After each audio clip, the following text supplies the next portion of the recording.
Hey everyone, before we get started with today's video, if you forgot to use a referral code when you signed up for Uber to get your bonus or guarantee of up to $1,000, then here's how to apply my referral code so you can still get some extra money. Here's the steps.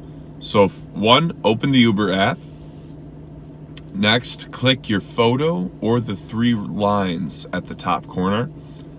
Click earnings. Click help or question mark.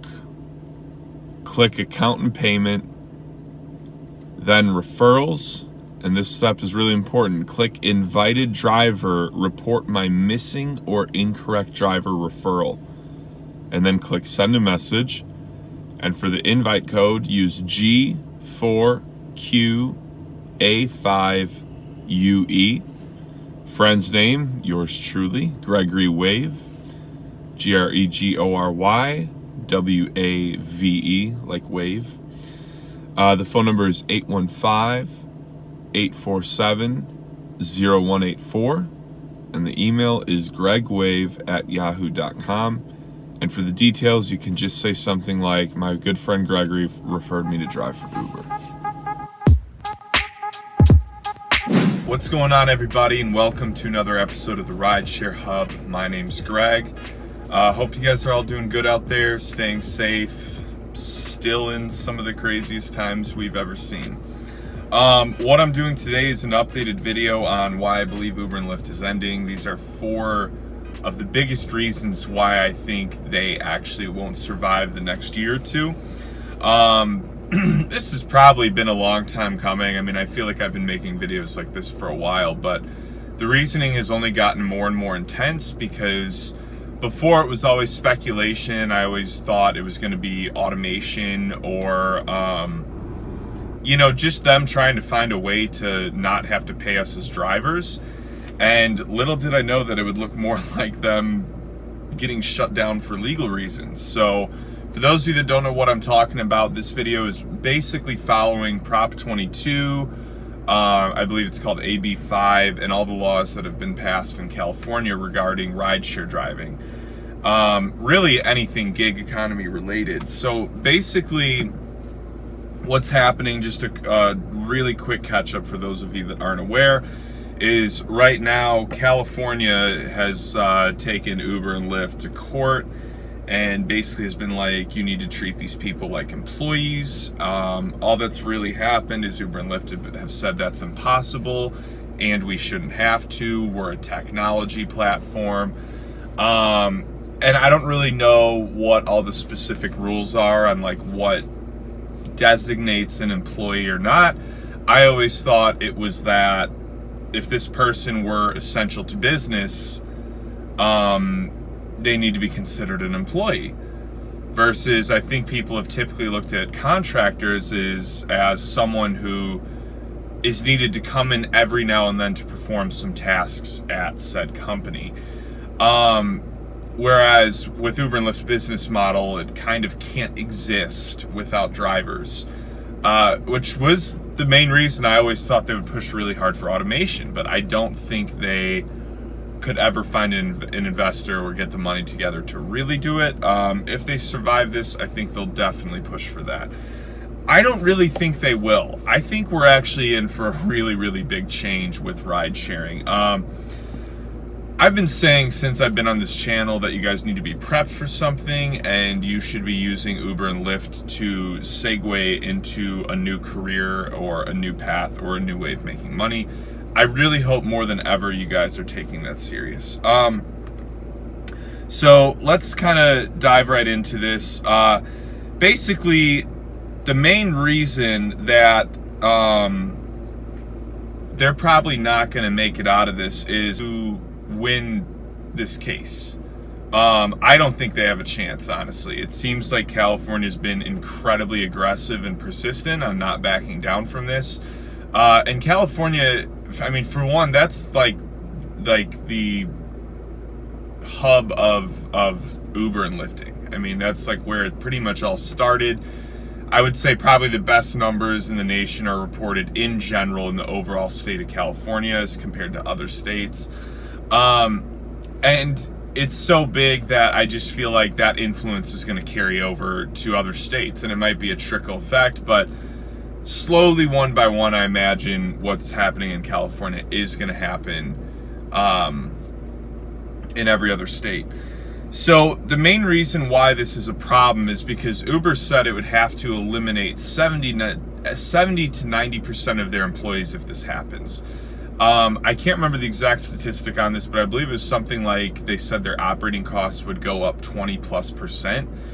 And I've talked about this before. For a company that doesn't really profit each quarter, you can't just ask them to do that. So I don't think they're like lying or BSing there.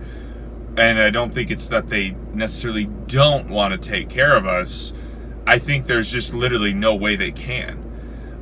So I think they're in a really interesting pickle where it's like either things can stay the same and they can try and claw their way out, or they just don't exist in California because there's just no other way they can make it work. I mean, the operating costs alone would just, there's no way. They just can't make that happen. They can't pull that off.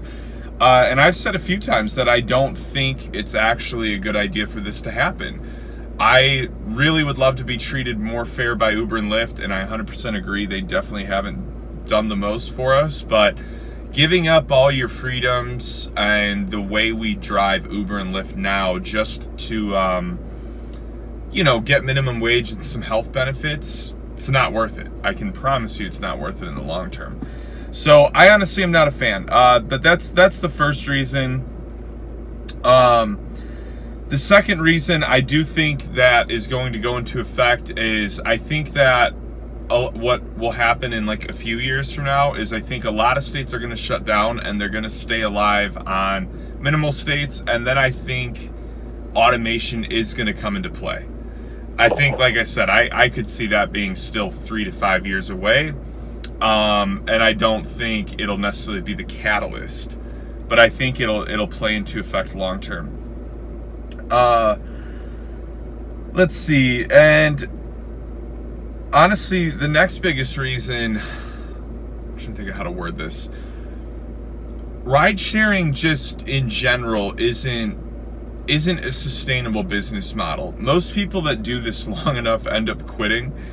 I have slowly phased myself down to where I do barely any driving anymore because, I mean, if you've been on the channel long enough, you've heard all my stories. Like I have gone through a roller coaster with Uber and Lyft. Everything from the car accident where they totally kind of screwed me over. I think like some of the bigger things too were like just the amount of times that like I know I had missing money.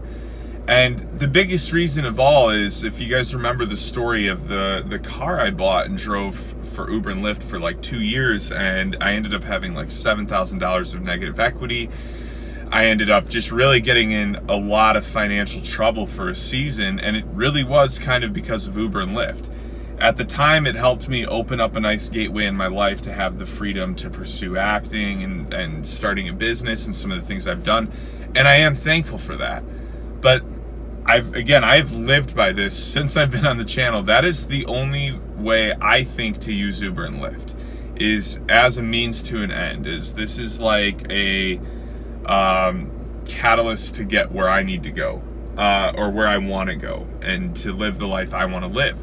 Because when you treat it like a career and it's super full-time, the depreciation of your vehicle, the odds of you getting in a car accident, the earnings you actually make, all these things add up just to show you that it's really not worth it long term.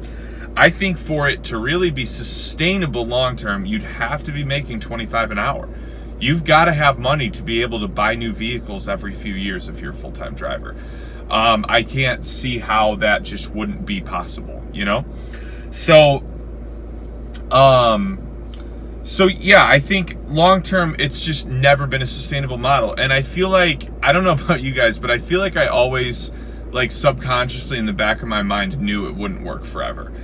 I always had this sense of urgency with it that I was like, okay, I need to figure something else out because I don't really feel like I'll be able to do this long term.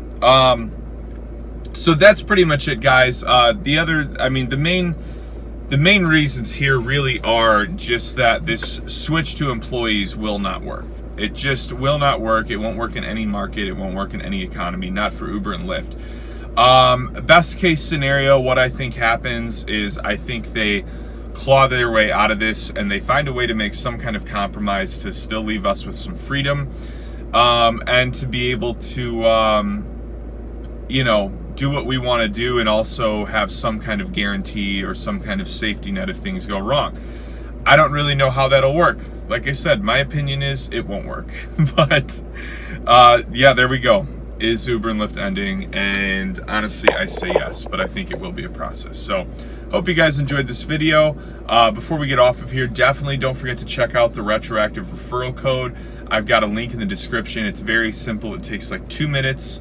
There's no reason you don't try this out if you haven't yet. The bonuses are up to $1,000 in select markets. I know that could help a lot of you guys right now. It's already helped a ton of people that have signed up and gotten paid within an instant. Not BSing when I say that too. Don't believe me? Ask the Rideshare Guy. Harry, whatever his name is. But seriously, he's actually like the most legit person in the industry, and he's saying the same thing as us right now. So jump on that referral code, guys. Be sure to like and subscribe. Hope you're staying safe, and I will talk to you guys soon.